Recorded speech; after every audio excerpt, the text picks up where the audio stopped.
Hello ನಮಸ್ಕಾರ, welcome back to my YouTube channel.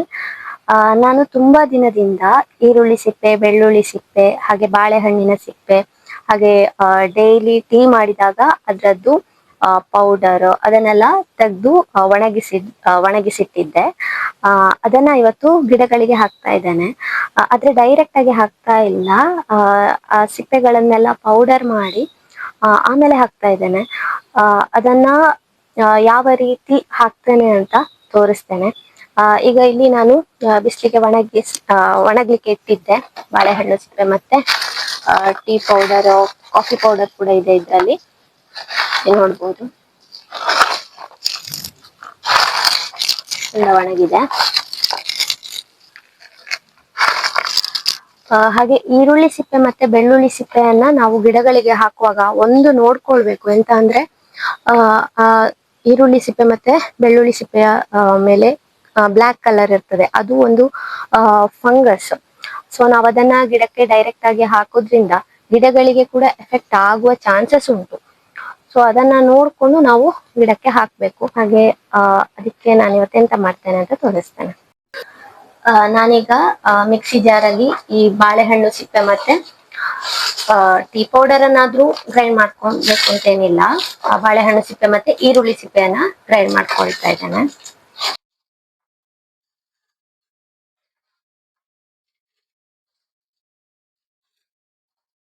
ಈ ರೀತಿ ಹಾಕೋದ್ರಿಂದ ಇದು ಕಾಂಪೋಸ್ಟ್ ತರ ರೆಡಿ ಆಗ್ತದೆ.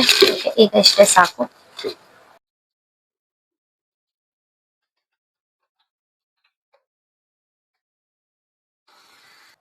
ಇಷ್ಟೇ ಅದದ್ ನೋಡಿ, ಫುಲ್ ಮಿಕ್ಸಿ ಹಾಕಿದ್ದೆ, ಕಾಲು ಮಿಕ್ಸಿಗೆ ತಲುಪಿದೆ. ಚಂದ ಮಿಕ್ಸಿ ಆಗಿದೆ ನೋಡಿ. ಒಂದು ಪಾತ್ರೆ ತಗೊಂಡಿದ್ದೇನೆ. ಈ ಪಾತ್ರೆಗೆ ಈಗ ಪೌಡರ್ ಮಾಡಿದ್ದನ್ನೆಲ್ಲ ಹಾಕೊಳ್ಳೋದು ಇಷ್ಟ ಆಗಿದೆ. ಈಗ ಈ ಟೀ ಪೌಡರ್ ಮತ್ತೆ ಕಾಫಿ ಪೌಡರ್ ಅನ್ನ ಕೂಡ ಹಾಕೊಳ್ತಾ ಇದ್ದೇನೆ.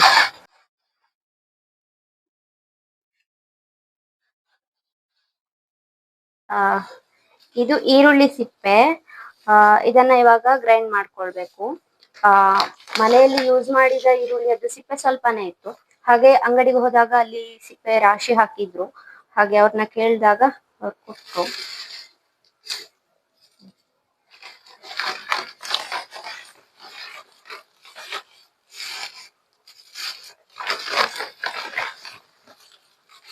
ನೋಡಿ, ಬೆಳ್ಳುಳ್ಳಿ ಸಿಪ್ಪೆ ಕೂಡ ಇದೆ ಸ್ವಲ್ಪ.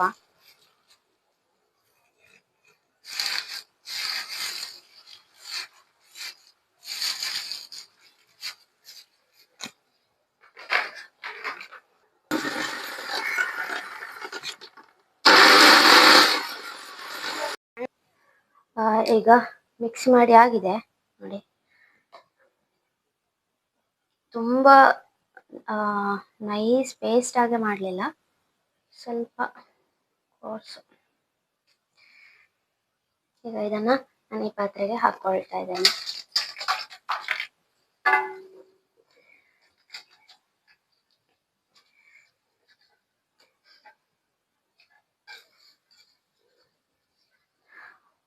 ನಾವು ವೆಜಿಟೇರಿಯನ್ಸ್ ಆದ ಕಾರಣ ನಮ್ಗೆ ಎಗ್ ಎಲ್ಲ ನಾವು ಯೂಸ್ ಮಾಡುದಿಲ್ಲ. ನೀವು ಎಗ್ ತಿನ್ನೋರಾಗಿದ್ರೆ ಅದು ಹೊರಗಡೆದ್ದು ಕವರ್ ಇರ್ತದಲ್ಲ, ವೈಟ್ ಕಲರ್, ಅದನ್ನ ತೆಗ್ದಿಟ್ಟು ಅದನ್ನ ಹುಡಿ ಮಾಡಿ ಗಿಡಗಳಿಗೆ ಹಾಕ್ಬೋದು. ಅದು ಕೂಡ ಒಂದು ಒಳ್ಳೆ ಫರ್ಟಿಲೈಸರ್ ಗಿಡಗಳಿಗೆ.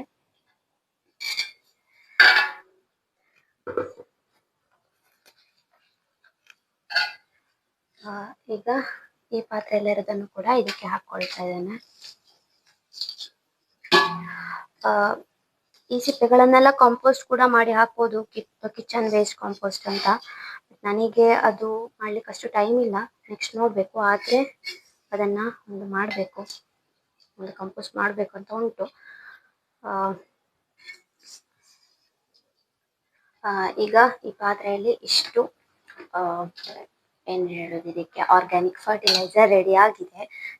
ಮತ್ತೆ ನಾನು ಅವಾಗ್ಲೇ ಹೇಳ್ದೆ ಅಲ್ವಾ, ಈರುಳ್ಳಿ ಸಿಪ್ಪೆ ಮತ್ತೆ ಬೆಳ್ಳುಳ್ಳಿ ಸಿಪ್ಪೆ ಇದ್ರ ಮೇಲೆ ಬ್ಲ್ಯಾಕ್ ಕಲರ್ ಫಂಗಸ್ ಇರ್ತದೆ ಅಂತ, ಇದು ಗಿಡಕ್ಕೆ ಸ್ಪ್ರೆಡ್ ಆಗುವ ಚಾನ್ಸಸ್ ಇರ್ತದೆ ಅಂತ. ಅದಕ್ಕೋಸ್ಕರ ನಾನು ಅರಶಿನ ಪೌಡರ್ ಅನ್ನ ಹಾಕೊಳ್ತಾ ಇದ್ದೇನೆ.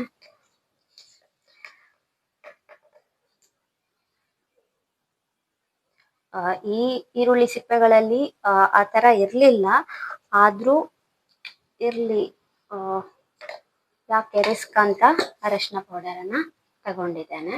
ಈಗ ನಾನು ಇದನ್ನ ನೀರ್ ಹಾಕೊಂಡು ಮಿಕ್ಸ್ ಮಾಡ್ಕೊಳ್ತಾ ಇದ್ದೇನೆ. ಆಮೇಲೆ ಡೈಲ್ಯೂಟ್ ಮಾಡಿನೇ ಗಿಡಗಳಿಗೆ ಹಾಕೊಳ್ತೇನೆ. ಆದ್ರೂ ಇವಾಗ ಒಂದ್ಸತಿ ಮಿಕ್ಸ್ ಮಾಡ್ಲಿಕ್ಕೋಸ್ಕರ ಸ್ವಲ್ಪ ನೀರ್ ಹಾಕೊಳ್ತಾ ಇದ್ದೇನೆ. ಯಾಕಂದ್ರೆ ನಾನು ಫಸ್ಟಿಗೆ ಬನಾನಾ ಪೀಲು, ಆಮೇಲೆ ಟೀ ಪೌಡರ್, ಕಾಫಿ ಪೌಡರ್ ಎಲ್ಲ ಒಂದೊಂದೇ ಹಾಕಿರೋದ್ರಿಂದ ಎಲ್ಲಾನು ನೀಟಾಗಿ ಮಿಕ್ಸ್ ಆಗ್ಲಿ ಅಂತ, ಹಾಗೆ ಅರಶಿನ ಪುಡಿ ಕೂಡ ಚೆನ್ನಾಗಿ ಮಿಕ್ಸ್ ಆಗ್ಬೇಕು ಅಂತ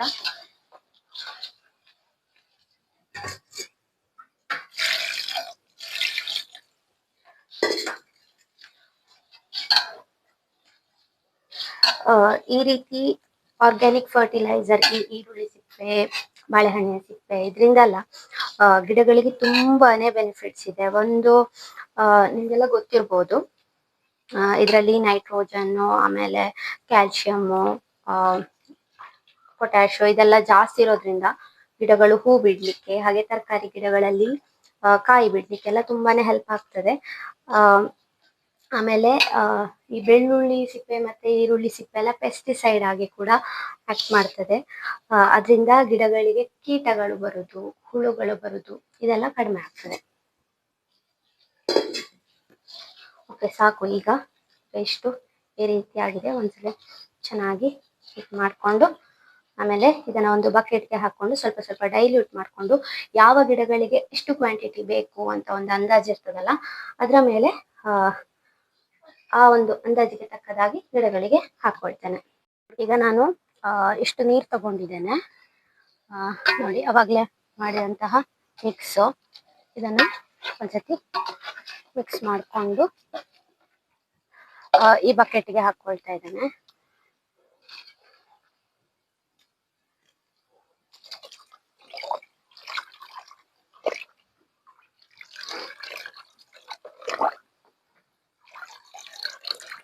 ನೋಡಿ, ಈ ರೀತಿಯಾಗಿದೆ.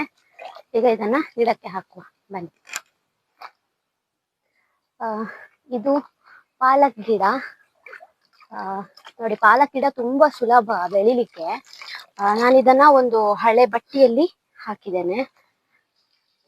ಇದನ್ನ ಎಲ್ಲ ಗಿಡಗಳ ಬುಡಕ್ಕೆ ಇದು ಸ್ವಲ್ಪ ಸ್ವಲ್ಪ ಹಾಕ್ತಾ ಇದ್ದೇನೆ.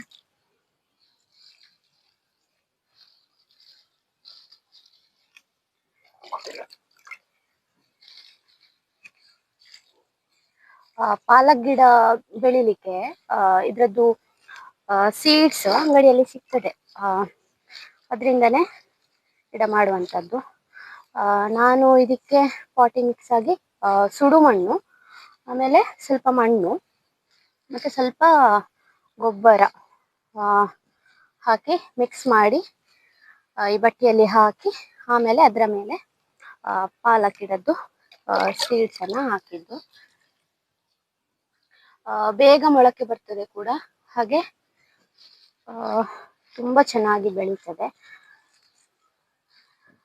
ಇದು ಒಂದು ಪ್ಯಾಕ್ ಅಲ್ಲಿ ನಾನು ಅರ್ಧ ಭಾಷೆಯಷ್ಟು ಸೀಡ್ಸ್ ಮಾತ್ರ ಹಾಕಿದ್ದು, ಇನ್ನೂ ಅಷ್ಟೇ ಇದೆ. ಅದನ್ನ ನೆಕ್ಸ್ಟ್ ಸಲ ಹಾಕುವ ಅಂತ ಇಟ್ಟಿದ್ದೇನೆ. ಈಗ ಕೊಯ್ಬೋದು ಇದನ್ನ. ಇನ್ನು ನೆಕ್ಸ್ಟ್ ನಾನು ಒಂದು ಸಂಡೇ ಅಥವಾ ಮಂಡೇ ಹಾಗೆ ಇದನ್ನ ಕಟ್ ಮಾಡ್ತೇನೆ. ಹಾಗೆ ಇದನ್ನ ನಾವು ಕಟ್ ಮಾಡಿಕೊಂಡು ಪದಾರ್ಥ ಮಾಡ್ತಾ ಇದ್ರೆ ಇಲ್ಲಿಂದ ಮತ್ತೆ ಚಿಗುರಿ ಮತ್ತೆ ಗಿಡಗಳು ಬರ್ತದೆ, ಅಥವಾ ಹೀಗೆ ಇದನ್ನ ಗಿಡವನ್ನೇ ಎಳೆದು ತೆಗೆದು ಕೂಡ ಪದಾರ್ಥ ಮಾಡ್ಬೋದು. ಇದು ಮೂಲಂಗಿ ಗಿಡ. ಮೂಲಂಗಿ ಗಿಡ ಕೂಡ ಅಷ್ಟೇ ತುಂಬಾ ಸುಲಭ ಬೆಳಿಲಿಕ್ಕೆ, ಆದ್ರೆ ಮಣ್ಣು ಮಾತ್ರ ತುಂಬಾ ಲೂಸ್ ಆಗಿ ಬೇಕು. ಅಡಿಯಲ್ಲಿ ಅಡಿಕೆ ಸಿಪ್ಪೆ, ಕಾಯಿ ಸಿಪ್ಪೆ ಇದನ್ನೆಲ್ಲ ಹಾಕೊಂಡು ಇದಕ್ಕೆ ಬೇಕಾದಂತಹ ಒಂದು ಮಣ್ಣು ಅಥವಾ ನೆಲವನ್ನು ನಾವು ರೆಡಿ ಮಾಡ್ಕೊಳ್ಬೇಕು. ಗಿಡ ಚೆನ್ನಾಗಿ ಬರ್ತಾ ಇದೆ.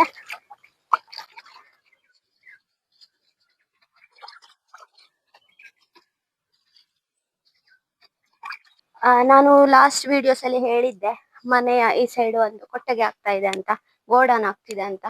ಹಾಗೆ ಗೋಡನ್ ರೆಡಿ ಆಗಿದೆ. ಸೊ ನಾನು ಸ್ವಲ್ಪ ಶೇಡ್ ಲವಿಂಗ್ ಪ್ಲಾಂಟ್ಸ್ ಅನ್ನೆಲ್ಲ ಇಲ್ಲಿ ಅರೇಂಜ್ ಮಾಡಿದ್ದೇನೆ. ಇದನ್ನೆಲ್ಲ ನಾನು ಡಿಟೇಲ್ ಆಗಿ ನೆಕ್ಸ್ಟ್ ವಿಡಿಯೋಸ್ ಅಲ್ಲಿ ತೋರಿಸ್ತೇನೆ.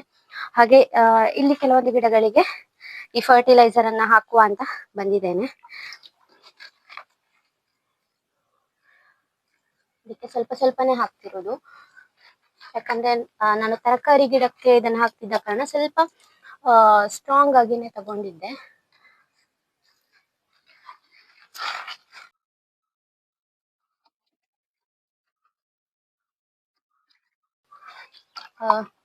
ಈ ಸ್ಟ್ರಾಬೆರಿ ಗಿಡಕ್ಕೆ ನಾನು ಇದನ್ನ ಹಾಕ್ತಾ ಇದ್ದೇನೆ.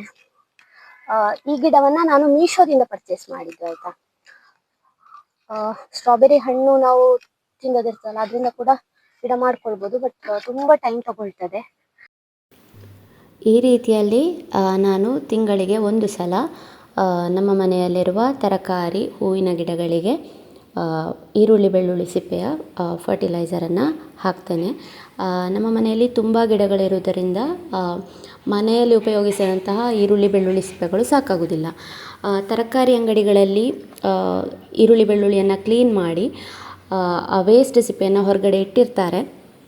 ಸೊ ಅದನ್ನು ತಗೊಂಡು ಬಂದು ಅದರಿಂದ ಫರ್ಟಿಲೈಸರನ್ನು ರೆಡಿ ಮಾಡ್ಕೊಳ್ತೇನೆ.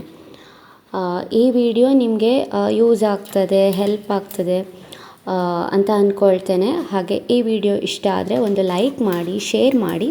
ಹಾಗೆ ನೀವು ನನ್ನ ಚಾನಲ್ನ ಇನ್ನೂ ಸಬ್ಸ್ಕ್ರೈಬ್ ಮಾಡಲಿಲ್ಲ ಅಂದರೆ ಈಗಲೇ ಸಬ್ಸ್ಕ್ರೈಬ್ ಮಾಡಿ. ನೆಕ್ಸ್ಟ್ ವಿಡಿಯೋದಲ್ಲಿ ಸಿಗ್ತೇನೆ. ಬಾಯ್ ಬಾಯ್.